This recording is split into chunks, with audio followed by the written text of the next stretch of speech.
Hello everyone, welcome to all of you. आज हम लोग IBPS PO clerk and SBI PO 2021 की new series start करने जा रहे हैं। इस सीरीज़ में हम लोग डेली एक न्यू टॉपिक सेलेक्ट करेंगे जो कि मोस्ट प्रोबेबली एग्ज़ाम लेवल होगा एंड एग्ज़ाम पर्सपेक्टिव से बहुत इंपॉर्टेंट है। आज हम लोग टॉपिक जो सेलेक्ट कर रहे हैं वो सर्कुलर अरेंजमेंट का है एंड इस टाइप के क्वेश्चंस करने के लिए मैक्सिमम आपको 2 to 3 मिनट्स का टाइम लगता है। तो पहले आप लोग इस क्वेश्चन को करने के लिए ट्राई करिए।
तो चलिए, आई होपफुली आप लोग का आंसर आ चुका होगा।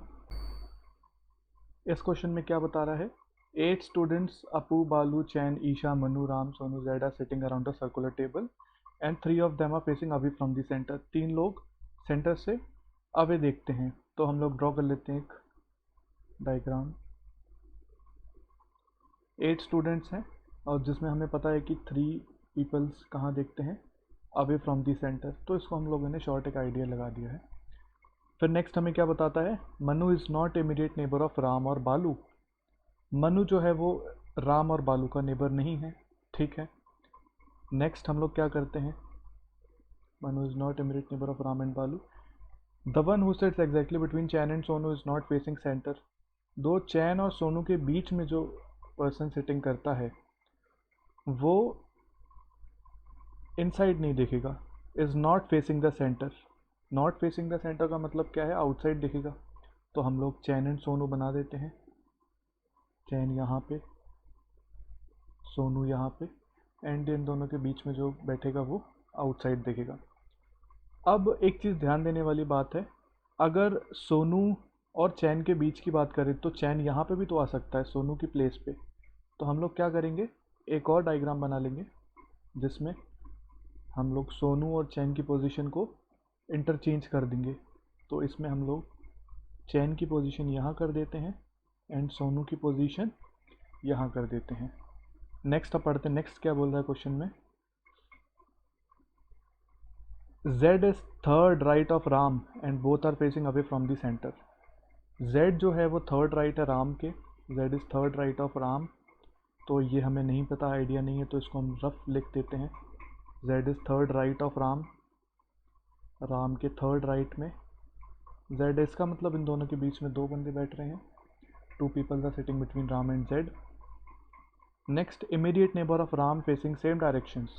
राम के immediate neighbours same direction face करते हैं। तो राम के जो भी इमीडिएट नेबर्स होंगे वो सेम डायरेक्शन में फेस करेंगे। ओके। बालू is immediate neighbour of Sonu. अब यहाँ पे हमें लिंक मिल गया है। क्या लिंक है? सोनू का इमीडिएट नेबर कौन है? बालू। तो बालू की दो पोजीशंस हो सकती हैं। एक तो बालू सोनू के जस्ट एडजेसेंट यहाँ बैठ सकता है, एक बालू सोनू के एडजेसेंट यहाँ बैठ सकता है। हमें यह पता है बालू का अपोजिट कौन बैठता है? अपू। अपू इज फेसिंग बालू। देखिए, Apu is second left of Isha and facing Balu. Apu जो है वो ईशा के सेकंड लेफ्ट में है। तो इसको भी हम नोट कर लेते हैं।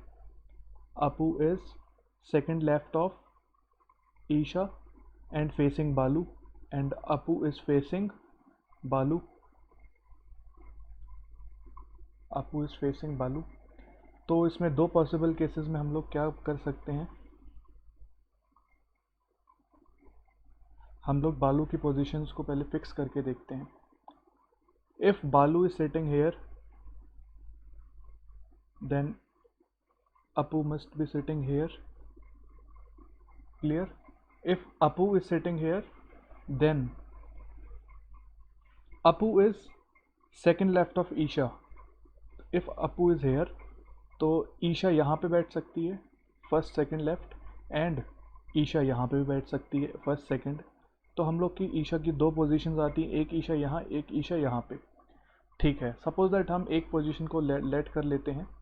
सपोज दैट हमने नीचे लेट करा है, ईशा सोनू एंड चैन के बीच में बैठती है।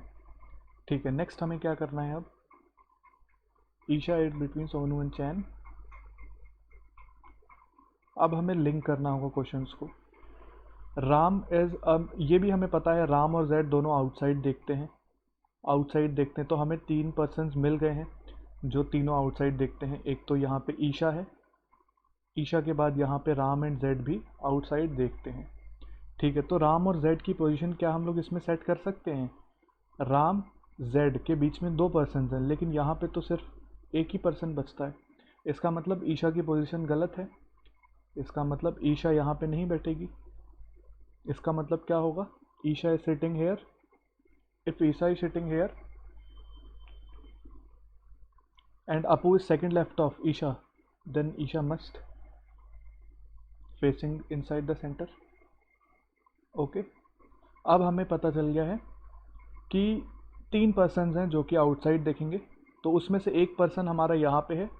तो फिर राम और जेड की पोजीशन दो ही बचती हैं, या तो राम यहाँ होगा या तो जेड यहाँ पे होगा। क्लियर? राम या तो यहाँ पे होगा या तो जेड यहाँ पे होगा। और इसका मतलब क्या हुआ, ये दोनों पर्सन्स आउटसाइड फेस करेंगे, ये दोनों पर्सन्स आउटसाइड फेस कर सकते हैं। कंफर्म नहीं है अभी इसमें हमें, ठीक है।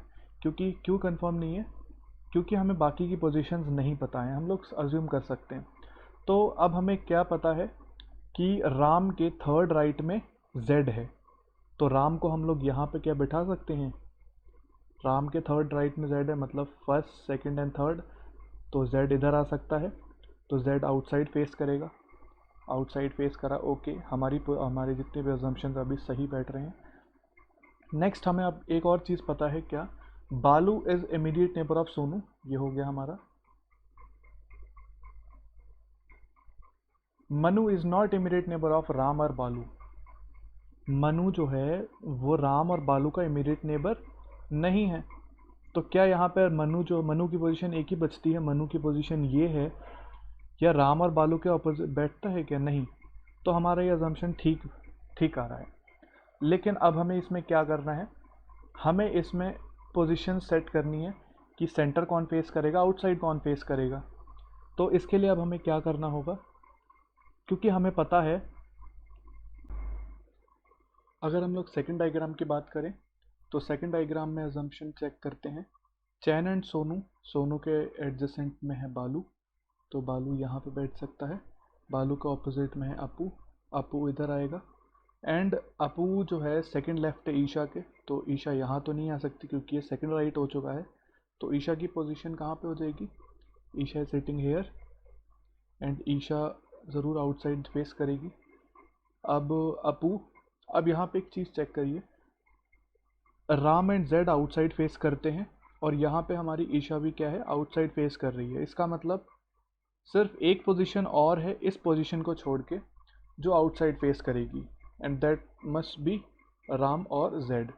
तो हम लोग चेक करते हैं, अगर ये पोजीशन यहाँ पे आती है जो आउटसाइड फेस करेगी, तो राम यहाँ आ सकता है और जेड यहाँ पे आ सकता है, ठीक है। बट एक पर्सन बचता है, कौन, मनु। एंड यहाँ पे हमें क्वेश्चन में दे भी रखा है, Manu is not immediate neighbour of Ram and बालू, मतलब राम यहाँ पे, मनु यहाँ पे नहीं आ सकता क्योंकि वो बालू के ऑपोजिट में है। तो ये पोजीशन हमारी गलत हो गई है। नेक्स्ट हम लोग और क्या कर सकते हैं, अगर हम लोग ये इधर राम को यहाँ बैठाएं, जेड को यहाँ, तो मनु हमारा यहाँ पे आएगा। तो ये पोजीशन सेट हो सकती है क्योंकि मनु का एडजेसेंट राम एंड बालू नहीं है, तो हम लोग इसको लिख देते हैं Manu, Ram and Z. But अब हमें चेक करना है Apu and Balu are facing each other, then Apu and Balu are facing each other. लेकिन यहाँ पे क्या क्वेश्चन में बोल रहा है, राम के जो एडजेसेंट नेबर्स हैं वो सेम डायरेक्शन में फेस करेंगे, लेकिन यहाँ पे एक इनसाइड देखता है, एक आउटसाइड देखता है, तो ये पोजीशन हमारी गलत हो गई है। The first assumption is right. This is the answer.